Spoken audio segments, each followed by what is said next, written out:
good evening, good morning, wherever you are in the world. I understand we have 10,000 people on the line today in 70 countries. So this is an exciting meeting. I want to thank Dr. Dino Jalal for putting this together. Dino has been a very remarkable player in global affairs for many years, and it's been an honor for me to work with him as well. So my name's Andrew Steer. I'm the president of the World Resources Institute. The World Resource Institute's a group of about 1,200 people working in about 50 countries around the world, believing that there is a better way. We don't need to pollute the world as we grow. We can enjoy prosperity and have cleaner skies, cleaner water, more green spaces, and we don't need to cause climate change. Our climate change is our subject today, and it's a very important subject. If you do surveys around the world, especially of young people, they are deeply worried, and they should be. We are facing not only rising sea levels, warmer temperatures, stronger storms, unpredictable rainfall. Each of these individually causes a lot of problems, but when they come together, it is a toxic combination, and it is undermining everything we've been trying to work on for many years. So it will throw people back into poverty. It will make jobs harder to have. It will make food less sustainable and less predictable and reduce food security. So we absolutely have to address it. And that's what we're talking about today. We need to reduce greenhouse gases by half this decade, the 2020s. And then we have to reduce them by half again the next decade. And we have to reduce them by half again the third decade so that we can move towards net zero by 2050 and 2060. And we have to make our development more sustainable, more predictable, more, if you like, resilient. So this is a huge challenge.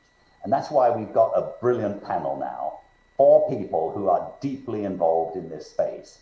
And I'm going to ask them, first of all, to answer their first question just with one word, or it's actually a number. I'm going to ask them, how optimistic are you that we will be able to solve the problem, given how big it is? And if you're really optimistic, you think we think we can, it's a 10. If you are pessimistic, it's a 0. And I'm just going to first, I'll just say who they are, and then I'll introduce them in more detail later. So Nigel Topping first. Nigel is the High Representative for COP26, which is the big climate meeting next November, December. Nigel, 1 to 10. 8. Ah, good. Well done. We next have Esther Ann, who is the Chief Sustainability Officer of one of the leading real estate companies in Singapore, City Developments Limited. What's your number, Esther? 9. 9. Wow, this is very encouraging. Now I hope we have some pessimists with us a little bit. Tony Levita, you are the head of the Manila Observatory. What's your number? You have to unmute yourself, Tony. I said I'm going to disappoint you because it's 9.5 for me, so I'm even more optimistic. That's wonderful. Dia Roro Esti, who is a member of the Indonesian Parliament. Dia. Andrew, I'm going to go with 8. Good. Well, this is good news. This is good news. The challenge is massive, and yet the possibility is great. So I'm just going to ask now, why do you have these scores? And I'll ask you a question, and then we're hoping to get a conversation going here. So Nigel, what makes you optimistic? And let me just explain to everybody Nigel's job. Nigel has been appointed by the UNFCCC. That is the organization worldwide that is responsible for the next climate meeting. And the next climate meeting is an incredibly important one. It's in Glasgow. And so Nigel works for the British government, which is the presidency of the next COP. So it has an extremely important role to get us to where we need to get to. So Nigel, over to you. Well, I should explain. So although I'm appointed by the UK government, my mandate comes from the UN, the parties to the UN Convention. So I'm working with what we call non-state actors, so businesses investors, cities, civil society all around the world. First of all, it's kind of exciting not to be the most optimistic. I'm really looking forward to my fellow panelists. I'm normally the most optimistic in the room, so I'm really looking forward to everybody else's. Let me explain why I am very optimistic, and then just a little note of caution. I mean, I work with the non-state actor community, businesses, cities, investors. With my colleague Gonzalo Munoz from Chile, we've launched something called the Race to Zero, and there is massive momentum, and it's growing very fast, with over 1,000 businesses worldwide committing to getting to net zero across their full value chain. 500 cities, 500 universities, $5 trillion worth of assets, and many regions around the world, large regions, powerful regions, including states like California. So there's a lot of momentum from the non-state actor community. And in the last 2 months, we've seen a huge increase in momentum from national governments. Of course, the UK and the EU looking to put, well, the UK already in law, the EU looking to put in law net zero 2050 and very ambitious 2030 targets. And then very recently, China saying it's going to get to zero before 2060, and Japan and South Korea joining, I think last week, Canada. And of course, the election of President-elect Biden with his commitment to rejoin the Paris Agreement. So that's what we call the ambition loop. The more you have ambition from non-state actors, the easier it is for policymakers. And in every sector now, we know how to get to zero. We have transformation pathways, and we have companies and investors and cities. So I'm very optimistic. The note of caution, the reason I'm 8, not 9 or 9.5, is that COVID-19, although it seemed to accelerate ideas of green recovery in many countries, there's of course the fiscal pressure on many less developed and developing countries is really extreme. And I think if that's not addressed, there's a risk of a twin track green recovery. So that's the bit that I think means I'm not a 9 or a 10. Thanks, Andrew. Terrific. Thank you, Nigel, very much. Esther Ann, you are responsible for sustainability for a major real estate company. You have signed up for science-based targets, and what that means is you are committed to decarbonize throughout your entire business line over the next 3 decades. That's a huge goal that you have, and 1,000 other companies are doing it. Why are you doing that, and what makes you optimistic that you can succeed? Well, I think definitely I'm very optimistic and very positive about the whole journey. We started our journey since 1995 with the ethos of conserving as we construct. And of course, during that era, nobody really talked about climate change or global warming, like today. Well, I have gone through the stage of like nobody wanted to talk to me, and then now everybody wants to look at our business case. How did we and why did we start early, and what are the ROI and what are the driver behind? And after these 25 years, I can really see the momentum.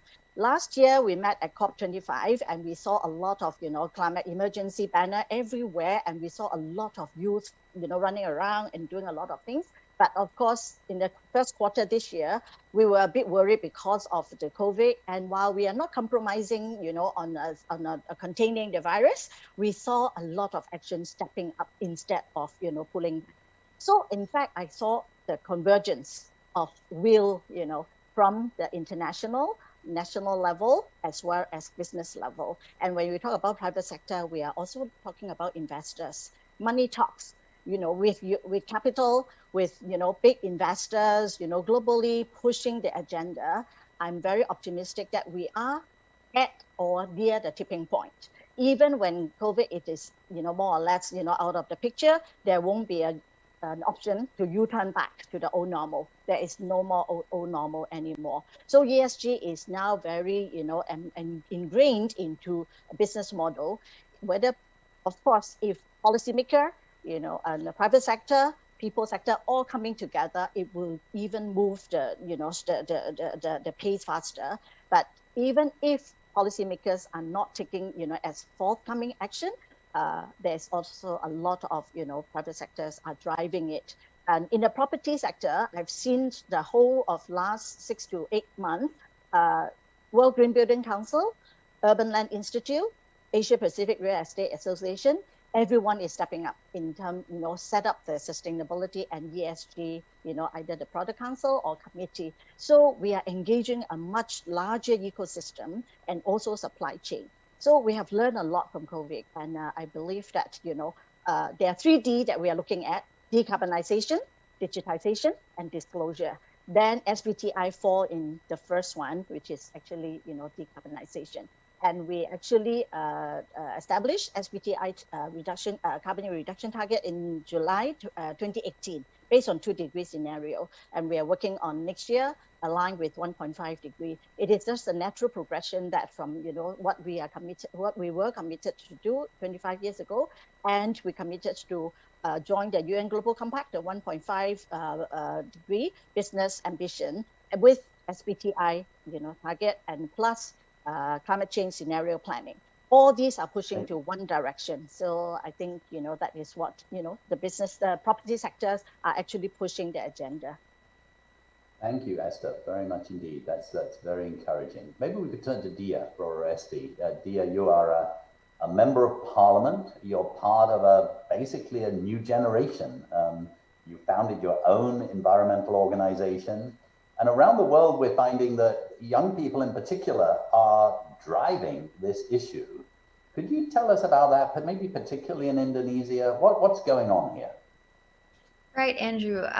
So firstly, it's, in the midst of this global pandemic that we're currently faced with, it's so easy to not be optimistic. We're currently dealing with multiple crises, whether it be the health crisis, but also the economic, social, and let alone the climate crisis, right? But the reason why I said 8 in the beginning was that particularly in the perspective of what's going on in Indonesia within the energy sector, we are currently binded by a commitment, of ratifying the Paris Agreement in 2015, COP21 Paris Agreement, and we have a commitment through our nationally determined contributions of achieving a decrease in greenhouse gas emissions by 29%. And with particularly within the energy sector, we also have a 23% target within our energy mix. So right now we're currently standing at 9.15%. So yes, we do have a long way to go, but why am I so optimistic? Because right now at the Indonesian Parliament, we are pushing through a renewable energy bill, and we hope that this will, speed up the implementation of renewables in the country. And for every region in Indonesia, given that it's one of the biggest archipelago in the world, we have a lot of resources and a lot of potential, and it's about maximizing the different types of potential that we have within the different islands that is in Indonesia. And hopefully through this renewable energy bill, because the political will is there, the political commitment is there within the parliament, we hope that this will help renewable energy become more competitive within the energy sector. We know that from the beginning, renewables is always it has a lot to do with it being too expensive, right? When we compare it with the fossil fuel generated energy. And so one of our goal is to make renewable energy more competitive within the energy market, whether it be by the implementation of a carbon tax. We're actually discussing the potential of levying a carbon tax with the Indonesian government, particularly the Ministry of Energy, and with the hopes that we can take into account the cost of emissions and the externality costs associated to the fossil fuel industry, for example. And so that automatically makes renewable energy more competitive within the market. And we hope that through this bill we can also open the doors to investment. There are a lot of countries out there willing to invest in Indonesia, and so we hope that this will spark investment generally in the country. And And the good news also is that right now, we have an open parliament system, and in a way where we're trying to push transparency, and inviting different sectors to play a role in the implementation of this bill. And so we're opening up our doors. We recognize the importance of having a multidisciplinary approach when it comes to tackling climate change altogether, but also in pushing this bill forward. Luckily, it's made it into the 2020 priority list of legislations, and if this doesn't get done by the end of the year, then it will then hopefully be done by next year, so 2021.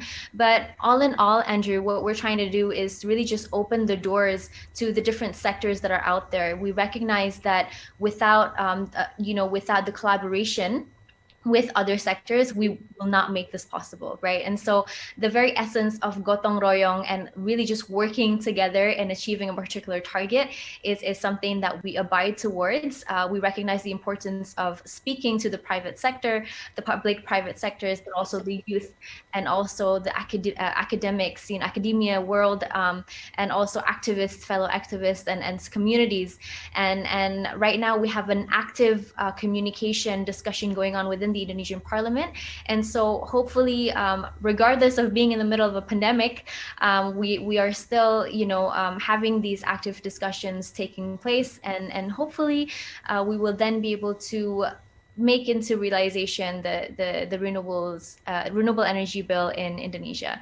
So yes, I am optimistic in the context of Indonesia, but also globally. Hopefully, with the U.S., hopefully being involved again within the Paris Agreement and Paris COP21 Paris Agreement commitments, we will see significant changes happening all over the world. So. Wonderful, Dia. That's so inspiring to hear. Thank you so much. Gives us great hope, actually, and how great that you referred to the gotong royong, which is a wonderful phrase that some people may not know what it means, but sort of mutually, discussing and solving problems. I mean, just wonderful. Thank you. Let's go to Tony Lavinia. Tony runs a major institute looking at these issues, but Tony, you're also one of the best known climate negotiators in the world. You're a lawyer. You led the negotiations for Philippines, both at Kyoto Protocol, I think, but then more recently in Paris. So you have seen, how difficult it is to reach agreement, and you've succeeded, and you've stayed up all through the night negotiating text. How do you feel now? You sound pretty optimistic. No, I that's why I said 9.5, because I've seen these cycles for 30 years. And the best cycles often happen when four things converge. One is the politics must converge. And now with the US back into the process, and at a stage actually where we haven't lost as much, because the last 5 years has really just been doing what we have to do, which is the technical work. Getting the US back is great. Getting China now to be also a leader, and not a reluctant leader this time. In the past, we had to drag China to become a leader, and now they're not a reluctant leader. The EU, Japan, everything is in place from a political point of view in terms of governments. Science is very important. I'm actually, that's why I accepted this work in the Manila Observatory, because we're finishing assessment report number 6, and always every assessment report of the IPCC yields in lots of new ideas, lots of new ways to deal with the problem, a better understanding of what the problem is. And I have no doubt, having seen some of the drafts already and some of the discussions on assessment report 6, that is gonna, I think it's gonna come out, I think just on time for COP26 next year. You know what I mean? So it's gonna be really a good input into the process. Then I would say business, the convergence of business. I think Esther was able to describe that. I see what Nigel is saying about COVID and the pandemic, and it might have a downside to it because of the fiscal aspects. But I actually see also that in terms of the business aspect, the opportunities that people now see because of COVID, and very important to relate the impacts of COVID to the impacts of climate change. That's what we've been doing a lot here in the Philippines, telling our business community that, look, this is the kind of world that you will get if you are not going to deal with climate now. And they see the impacts of COVID on businesses, on very big on a very big economic sectors. And so I think they're ready to make adjustments also, as long as you're able to make that business case and the scientific case to get it done. So the convergence of all of this, plus of course the number one thing I have to say is the youth. Again, you mentioned it, Andrew. I followed that, fascinating, the last 5 years, how the young people of this world really is the one that's leading this, pushing us to do the right thing. You know what I mean? So I actually not only feel good about this cycle, but this will actually end the cyclic process, which sometimes brings us backwards, because I think the convergence of all these things can actually lead us to a golden age of climate action, which will last much longer than the previous years, the previous cycles that we have done. So I'm very optimistic because of that. Wonderful. Thank you, Tony. And thanks again for making the point about young people. It's possible that listening in today are quite a few young people. I think our message to you is thank you. Thank you for engaging in this issue. The power of youth movements is incredible. I'm speaking to you from Washington, D.C. The last 4 years in Washington have been disastrous for the environment. But we now have a movement, if you like, of young people here in America, but all around the world. We haven't had that for 50 years. 50 years ago, we had the first Earth Day, and we had a Republican president, President Nixon, who didn't, quite frankly, care about the environment. But because of the power of youth coming together, within 6 months of that first Earth Day, the president had created the Environmental Protection Agency, and we had some of the legislation which has stood the test of time, the Clean Air, the Clean Water Acts, and so on, all as a result of that. So I would really just encourage you, as both Dia was saying and Tony was saying, to really engage. Now, I'd like now us to sort of come down to earth a bit. We are all very optimistic that it's possible, but at the same time, we've got to be honest, we are not yet on the right track. And it's actually quite a difficult task we have. So I'd like to ask Esther, Esther, on a Monday morning, what does it mean for you, for a major real estate company, to think about going to net zero? Then I'd like to turn to Nigel, and I'd like to ask you, Nigel, you have been the champion of some pretty big revolutions. I mean, phasing out the internal combustion engine. Tell us about, these revolutions that we need and what it would take. Then I'd like to turn to Dia and ask her, is Indonesia going to step up for its own commitment to the next COP? Are we going to have a net zero commitment from Indonesia, for example? And I'd like to talk to Tony about the role of negotiators, who are absolutely central. How do we get, especially since you've got some regions that are really suffering, including Southeast Asia, from climate change, how do we get the politics right? So maybe start with you, Esther. What does it mean? How do you do it? Well, building and construction sector together, account for 39% of greenhouse gas emission. We know that we have high environmental impact, and that also put us in the positions to drive change. And when we say driving change, we are not doing it alone. As a business, we have really extensive interface with the public sector, investors, and financier, and also, downstream, with our contractors, architects, and of course, consumers. And I totally agree that, consumers are going to be a very major driving force. And in ASEAN, more than 60% of the population are below 35 years old.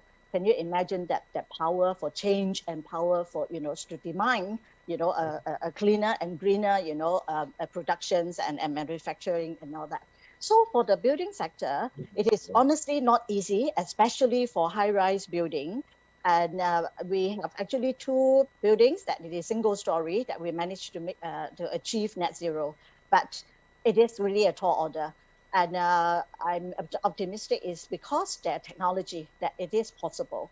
So long as we have the mindset, have the will to do so, and we take a long-term view, look at how we design, build, and manage building with the low carbon, as a target, and we must set goal, and we also must, plan our strategy and look at, adaptation, because no matter how you conserve, you don't use, and you reduce the usage, it's difficult because we are near the equator. You can't ask our tenants that, we can't like switch off all the air condition and all that. So energy efficiency is key, and generate renewable energy is key. So these are a combination of technology. When we have a plot of land, we already can, apply, AI and technologies to maximize ventilations and reduce heat gain.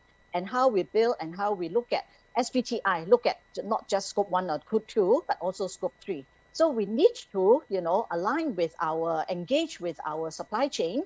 Their material will impact on my carbon footprint. So it is going to be a tall order that, we have, a decade to work on it. And I'm banking on advanced, technology and, and solutions, and also engagement, because people spend about 90% indoor.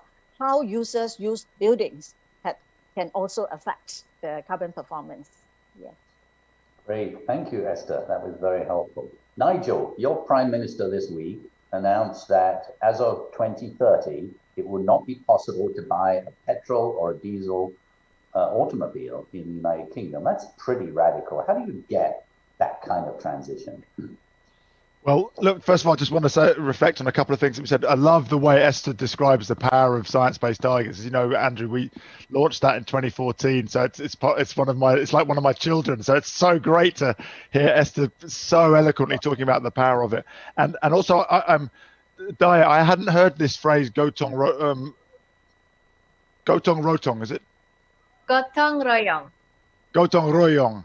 So mutual cooperation, mutual assistance. Yeah. I talk a lot about the need for radical collaboration. So I think there's something similar there. Andrew, back in 2014, I started saying, I think we can get rid of combustion engines by 2030. And everyone told me I was completely insane. But I think my logic has been borne out. And it's very much what Tony talks about the mutual feedback of politics, science, business, youth, all these different levers. So this is a case of systems transformation. Let me tell you the story of how this happened. In 2016, after Paris, the International Energy Agency, the most respected forecasters of the future of the energy system, said we'll still be buying combustion engine cars in the 2070s. Then Tesla's disruption started to get noticed. Then the UK and France said we're going to ban combustion engine sales from 2040. Then cities like Paris and New York started saying we're going to have zero carbon zones. Then Mercedes, the inventor of the combustion engine, said we'll be net zero science-based target by 2039. Then we have young people on the streets in their millions sending a signal as future buyers or not of cars. Then we have the battery costs coming down 20% a year. Then we have Moody's, the rating agency, differentially rating the carbon risk of car companies depending on their plans. And then you have California saying 2035, UK 2030. I think within the next 2 years, we'll see EU, USA, and China all converge in that 2030 to 2035 zone. So in 4 years, we go from the 2070s to the 2030s. In 4 years, the future comes forward by 40 years. And that's the way that all industrial disruption has always happened. It's just that for some reason, we find it very difficult to imagine that exponential future rather than an incremental future. And we need to learn how to see those changes coming and to turbocharge them. And that's the job of the next 10 years. Brilliant. And just tell us about a couple of the other major transitions we need to see. I mean, that's a fantastic story. But, in food and in... what do we need to see? I mean, two of the biggest ones, I think in food, a shift away from intensively produced meat, which uses vast amounts of land to produce vegetable protein, using vast amounts of water and vast amounts of energy and vast amounts of inputs, leading to, terrible excesses of nutrients flowing into our seas, all sorts of real negative externalities. to very inefficiently then turn that vegetable protein into meat protein, as opposed to moving towards vegetable-based proteins or even lab-produced proteins. And that's on an exponential curve now, so that's going to change very fast. And the other one I think that's really exciting is, I think finally, maybe third time around, is the hydrogen economy. We know that in many of the heavy industry sectors, we will need hydrogen to fuel ships, for example, via ammonia, to fuel heavy trucks via fuel cells, and as a reducing agent in steel, perhaps, and some other high temperature heat processes. But that hydrogen all has to come from renewable energy, and the costs need to come down a lot. But we now see a pathway within 5 to 10 years of getting to 25 gigawatts of hydrogen electrolysis. And actually there's a pipeline of 60 gigawatts already, but we think that when we get to 25 gigawatts, we can get down to $2 a kilogram. That geopolitically totally transforms the energy system in the world. So those are three: end of the combustion engine, breakthrough on hydrogen, and breakthrough on vegetable-based meat substitutes. Superb. Thank you. And if you have a choice, by the way, for a meal, for an equal amount of nutrition from beef or from plant-based, you will, if you choose beef, you will use 20 times as much land, 20 times as much water, and you will emit 20 times as much greenhouse gases. So it's a pretty big choice, actually. That we all but there is of course a nuance, Andrew, that's intensively farmed beef, yes. and there are much more organic and naturally farmed ways. I was with a young farmer from the Paraná Delta, so there are ways of producing. So what we need is to have a much smaller amount of very high quality, sustainably produced meat, and we need to move away from the very damaging sources of meat that you just described. Yeah. Exactly right. Well said. Dia, the European Union has said it's going to net zero, but it's a rich area, so maybe it's easier for them. But then China came along and said it's going to go to net zero by 2060, and Japan followed, and right. Korea followed, and now a growing number of countries, about over 50 countries, have now committed to aim for a net zero carbon emission by the middle of this century. What would it take for, will Indonesia go that route? What would it take for Indonesia really to raise its ambition on climate? And I don't mean to put you on the spot here, but since you will be voting on it. It's such a good question, and it really depends whether you want the honest answer or the most optimistic answer. The honest answer. Well, having a net zero commitment and having that successfully implemented would definitely be the most ideal of cases, right? But seeing where we are at the moment in terms of our energy mix, let's start with that, where only 9.15% comprises of renewable energy, where we're trying to kind of push that to reach the 23% target by 2025 with the renewable energy bill that I was explaining about earlier. But the one thing that I would like to convey, in this scenario, in this situation, is that perhaps Indonesia is not there yet, ideally we'd love to be, but we are not there yet. And like most countries around the world, I don't think we are 100% ready to implement, a net zero commitment. However, what I'd like to promise is that we will be going through an energy transition, how we can shift from a fossil fuel based economy to one that is driven by alternative, quote unquote, and also a renewable energy generated economy.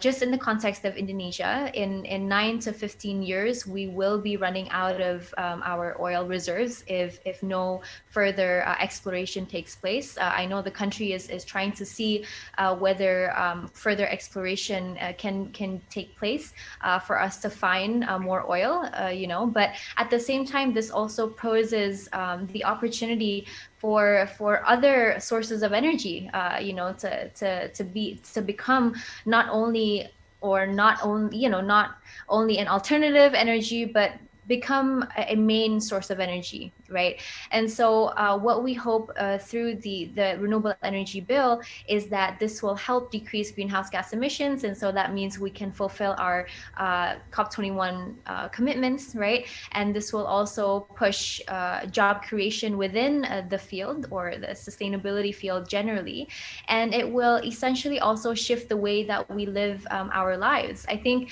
given the climate crisis that we're currently faced with, we are forced to change the way that we do things. And I think, you know what, the pandemic, the COVID-19 pandemic has taught us how to become very adaptive creatures. And I think if it's one thing that I've learned, is that humans generally are very adapting creatures and beings. You know, given this pandemic, we are now changing the way that we do things. You know, now conferences can be held online, for example, and that you know, we can learn from home. We can also work from home. And so I think the best way of approaching the climate crisis is being able to really just change the way that we do things generally on a national level and also on a global level, whether it be realizing, you know, the decrease in greenhouse gas emissions through the energy sector, but also other sectors combined. You know, how do we do business generally that is more environmentally friendly? How can we implement a circular economy in our supply chain management systems, right? How can businesses change the way that they do business? And so this, again, going back into the very essence of Gotong Royong, you know, how every sector plays a role. And it's not only the role of politicians. The good news, again, bringing back of how important it is to have a political will in enacting certain changes, right? Because policies act as umbrellas in which changes take place. And I'm very, very grateful to be able to be in the system, right? As a young politician, and be able to push certain changes through the system, through policy making. But all in all, every sector, like I said earlier, has a role, and it's about how we can collectively work together in achieving this goal. Thank you, Dia. And thanks also for your honesty. I mean, that was really extremely clear and helpful. Tony, as someone who has spent hundreds of hours, probably thousands, with negotiators, tell us about the politics of where we are right now. I mean, obviously, you know, some countries are being very seriously hurt. They didn't cause the problem. And yet we need all countries to be part of the solution. How do you see the politics as we head towards this meeting in Glasgow next year? And for those of you in the audience that may be not aware, the Paris deal was done in 2015. And under the Paris deal, the idea was you come back after 5 years and you raise your level of ambition. And so this meeting that we're preparing for next year is incredibly important. It's a very, very important meeting. So over to you, Tony. Sure. I would start with Dia and Nigel, actually. Dia talked about political will at the global level. Nigel talked about radical collaboration, which is what we need. And always, I mean, historically, when we're able to move forward, it's when first developed countries get their act together and take leadership, including big countries that are historically not necessarily developed, like China. So we have that now with the US back in. China also being a leader now, as I said, now no longer a reluctant leader. And then developing countries also seeing that happen, find that they can get in the process the things that they need to contribute. We call them now nationally determined contributions to reduce emissions for the problem. But also what they need, and for us, for example, in the Philippines, the most important thing is support for adaptation, climate finance for things that matter very much to us. You know, just this past 5 weeks, essentially, we had 5 typhoons in 5 weeks. It's like a war, Andrew, colleagues. You know, it's like every week or every 2 to 3 days, you're hit by a typhoon, the main island of Luzon. Just hitting us again and again, softening our defenses and creating so much damage. Not as many deaths now because we've learned to evacuate people. We've learned to get to zero or very minimal casualties, but lots of damage to the economy, lots of damage to agriculture, lots of damage to the poor.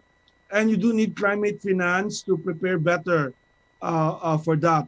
Actually, the Philippines got some money from the Green Climate Fund just a few months ago on preparation, on just knowing the hazards, but it hasn't been in place to yet to deal with this recent events. But I think it's really important to get climate finance to accelerate and to level up as well, because that's the key to get developing countries not just to adapt but also to mitigate. Because I accept that. I've always told my colleagues that you can only adapt enough. You can never adapt enough if the emissions keep on growing. At some point, whatever adaptation measures we take, it will be overwhelmed by the acceleration of climate change. If we breach 2.5, 3, 4 degrees, goodbye to adaptation measures, right? But adaptation is important. So you, in line with the convention, you're able to slow down the impacts in time so that you can adapt to whatever is coming before you, and then you can also mitigate at the same time. And I see that happening now. The good thing about Paris is, and I'm happy to have helped design that process and actually work also with World Resources Institute and the team that Jennifer and Yamid led there, of helping out the idea of an agreement that's not dependent on sort of the old North-South developed country, the old conception of common but differentiated responsibilities, but actually allows every country to design their own programs and then to scale it up as we're now supposed to do. But that too would have been very difficult if the United States were not part of the process. Although, as you can see, even without the United States, even with the uncertainty of the US elections, Japan did make the announcement of its decarbonization goal, and China did make that announcement, and the EU did make that. So you also see that we have, what one colleague said, we have US proof the process. The US is important because it's a big emitter. Historically, it's still the biggest emitter, and certainly one of the richest, if not the richest country in the world that can help with climate finance. But honestly, it's also not essential for us to move forward, because we have designed the Paris Agreement that we can move forward even if some might lag behind. There are still countries that are going to lag behind. We know that. I don't want to mention them now here, but there'll be some big developing countries we know will be resisting some of the things that have to be done. But I think we can move forward on this now. Thank you, Tony, very much. You mentioned the United States. I'm just going to some of the questions now that have come from the audience. One question is, what are the implications potentially of a return of US leadership on climate? Anybody like to take that? Just raise your hand. Nigel. Andrew, I'll take this, and unfortunately I have to drop off after that. So let me just take this as a sort of closing thought. I think to Tony's point about US proofing the process, if you like, one of the really impressive things in the last 4 years as the American administration has signaled their withdrawal has been the very strong signal from non-state actors, from states, cities, businesses, investors, universities, literally saying we are still in. In fact, they had a whole campaign, we are still in, and America's pledge to signal to the world and to go to COPs as non-state actors in the intervening period and say, no, don't forget us, we're still here, we're committed. The really positive thing is that will get a massive bounce now, because of course there have been businesses who've been sitting on the sidelines, and it's been politically difficult to be really pushy and progressive on climate. I think it's good news for American business, by the way, particularly the automotive business, because if the rest of the world goes electric and Detroit tries to do a sort of King Canute play to resist the inevitable tide, that wouldn't have gone well for Detroit. So it may not be too late for Detroit, but they certainly lost time in the intervening years. So I think it's really great news, and it will really lift up that ambition loop that I've talked about. So with that, and apologies, I need to head off. Thank you, Nigel. I know you've got to leave. You've got very important work to do. So bless you, and we want to support your important work. Thank you, everyone. Thank you very much. Bye. Anybody else, like the other three of you are all in Southeast Asia or East Asia. Anyone else want to take the point about U.S. leadership being back? Maybe Tony. I can chime in, Esther? but mainly from the business perspective and from the building sector perspective. I mean, every year I visit actually New York or other part of US, and we have the World Green Building Council, and we have a lot of, green building has not even slowed down the movement over the last few years, that without the political leadership. And even during election, New York City made it mandatory for buildings to display their energy, label. So there are a lot of ground movement, business-driven movement that is actually going on. But I would say, I would really, welcome that with the governments, that will be really a strong engine to propel the movement even bigger and stronger. Excellent. Thank you. For the process, I think it's really good that the US is back in and just at the right time. It's very different. I was there when the Kyoto Protocol process stalled, when the US left, because the US was such a pillar of the Kyoto Protocol and was very central for that. But here you see that the US is an important player, but it's not the only pillar or for getting this done. But it's an important pillar. I do think, Andrew, that the US is very important for many developing countries because of USAID.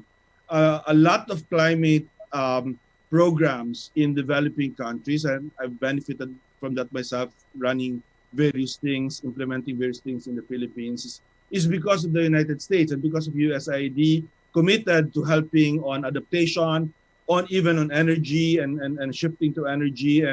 And some of that has disappeared over the last 4 years. Similar to the time during the Bush administration, the 8 years where we couldn't, the issue that we cannot talk about, right, is climate change. We'll have to find some other way to talk about energy or biodiversity or forestry. But now, with the US back in, with climate change not a taboo word, I think that the US would have very profound influence in many developing countries. One thing I just want to add to what I said earlier, so important for us in developing countries is the developing ecosystem-based adaptation and mitigation responses, right? We saw that in the Philippines, in this typhoon, it's Luzon. Luzon, the main island, the biggest island of the Philippines, was hit.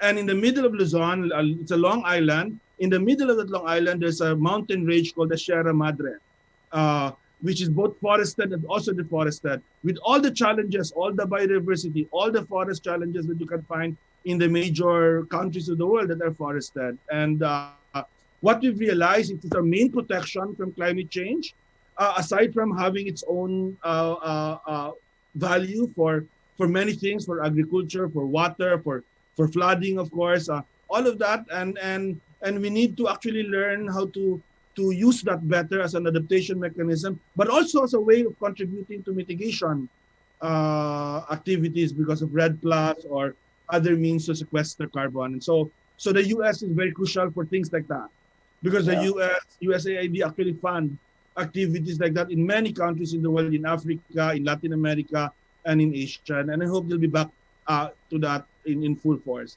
after this. Good, thank you very much indeed. We just have another 5 minutes, that's all. So we'll have to be quick now. There's a question here about coal, and I wonder, Dia, you've got any thoughts on that? Obviously, coal is gradually being phased out over the world.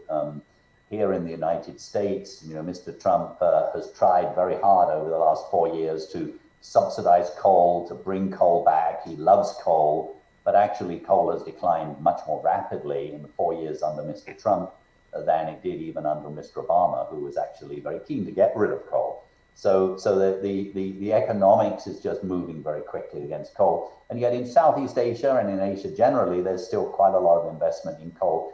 Is that a subject of discussion, Dia, in the parliament and within Indonesia? Yeah, so before I touch on coal, I'd like to kind of just address what was mentioned earlier with the US being, back with its climate change commitments. Of course, this is good news for everybody, given that they are one of the, they're one of the biggest contributors to CO2 emissions globally.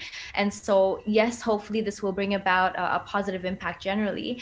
And what I'd also like to convey is the importance of how developed countries who are already mitigating climate change in the best of ways can help least developed or developing countries across the world that are still struggling in tackling the global problem of climate change and global warming, right? And so this collaboration is something that we need to push forward in the future.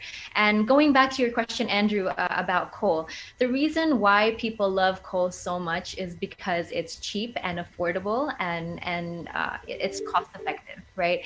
And so one of the reasons why we're working very, very hard to push the renewable energy bill, particularly discussing with the government, regarding carbon taxing, is to make sure that the renewable energy can be competitive enough to beat coal, right? And so the goal right now is how can we make renewable energy cheaper in a sense as well, and so with a carbon pricing scheme or a carbon tax, automatically this will make coal or the fossil fuel industry generally become less competitive within the market.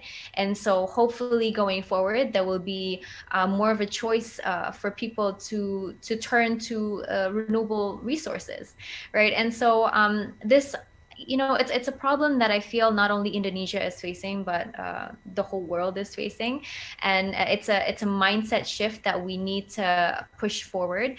And it's easier said than done, Andrew. But I hope that with the youth in Parliament as well, and with the new parliamentarians this term, the 2019 to 2024 term, we hope that we can have an active discussion going on, and that we make concrete and real changes going forward. Wonderful. Thank you, Dia, very much indeed. So we've reached the end of our time, almost just 2 more minutes. I'm going to ask each of you to complete a sentence. And the point of the sentence is, it starts, in the coming 12 months, I will, ... And the reason for that is that I'm keen that the 10,000 people who are listening to this all think about, as we all need to, actually it's so tempting to say, well, we need to solve climate, so China should do this, or somebody else should do that, or these companies should do that. Basically, we've all got a role to play.